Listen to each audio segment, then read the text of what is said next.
मोहब्बत होती, नबी का एहतराम होता, तो सरकार ने जिसको रहमत कहा तुम उसको जहमत बना। आज हमने तकिया कर लिया है असबाबे दुनिया पर, मुस्तक़बिल असबाब पर हमारा एतकाद नहीं।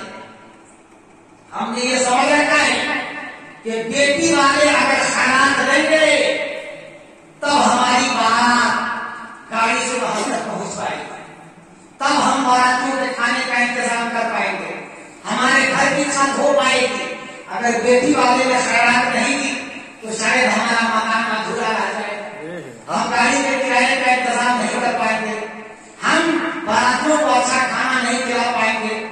खैरात लेकर के और खाने का इंतजाम करते हो, तुमको सवाब होगा? हरगिज़ नहीं होगा।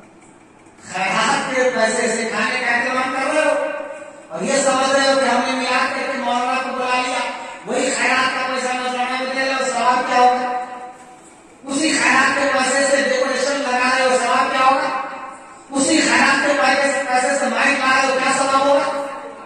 किसी का दिल दुखा करके, किसी का मकान बिकवा करके, किसी की दुकान बचवा करके, खेत और खलिहान को गिरिया कर करके और ये काम करने जा रहे हो, इस्लाम इसके इजाजत देता है? ये कहाँ का दस्तूर है, ये कहाँ का कानून है?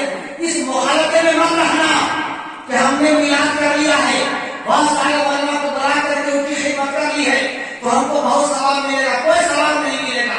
जब नामे आमाल खुलेगा मैदान क़यामत में, पता चल जाएगा कि तुमने कितना सवाब कमाया और कितना गुनाह कमाया। एक आदमी को खुश करने के लिए दूसरे को तकलीफ पहुंचाया, इसको खुश करना वाजिब नहीं है। अगर उलमा को तुम खुश नहीं कर पाओगे तो कोई गुनाह नहीं होगा। इतने को नहीं बुलाओगे तो गुनाह होगा, ये फर्ज है क्या? लेकिन जो तुमने काम किया ये हराम है। मोमिन की दिल शिकनी, मोमिन को इज़ा रसानी, मोमिन को तकलीफ पहुंचाना, मुसीबत में मुब्तला करना, ये हराम है। तो हराम का इर्तिकाब कर रहे हो और जो कोई फर्ज हो वाजिब है उसके लिए तुम इतना एहतराम कर रहे हो और समझ रहे हो कि हमने तीर मार दिया। नौकात को समझो, मसले को समझो, मुखालफे का शिकार मत हो जाओ। और दोस्त, हमारे उलमा की जिम्मेदारी हाथ बयानी से काम लेना। आज लोग जब स्टेज पर आते हैं, देखते हैं कुछ नजराना देने वाला है, उसके नाम का नारा लगाना शुरू कर देता है, वो समझ जाता है कि वो खुश हो जाएंगे। नहीं, वो खुश हो जाएंगे तो क्या बना देंगे और क्या बिगाड़ेंगे?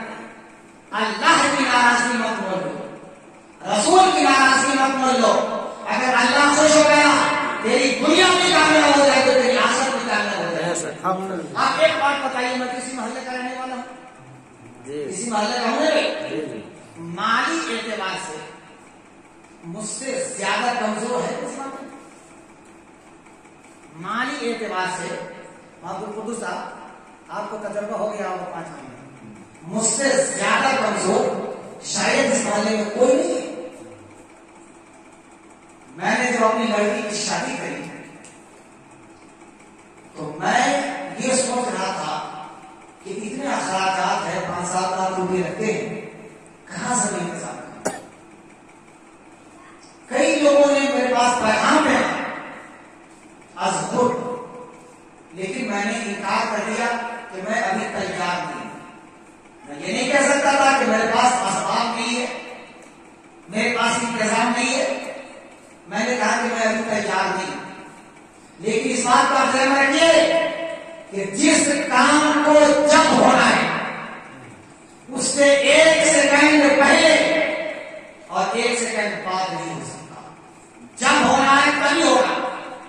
मैं बिल्कुल माली एतबार से तैयार नहीं था और मैं मेरे रसूल पे बोल रहा हूं, पूरे एतकाद और पूरे ईमान के साथ बोल रहा हूं कि जितनी आसानी के साथ मेरी बच्ची का निकाह हुआ, मैं नहीं समझता कि इस मोहल्ले को उतनी आसानी के साथ किसी की बेटी का निकाह हुआ। अल्लाह ने ऐसी सूरत पैदा कर दी, ऐसे असबाब मुहैया कर दिए कि मुझको कुछ नहीं सोचना पड़ा, कुछ नहीं सोचना पड़ा। बड़ी आसानी के साथ, बड़ी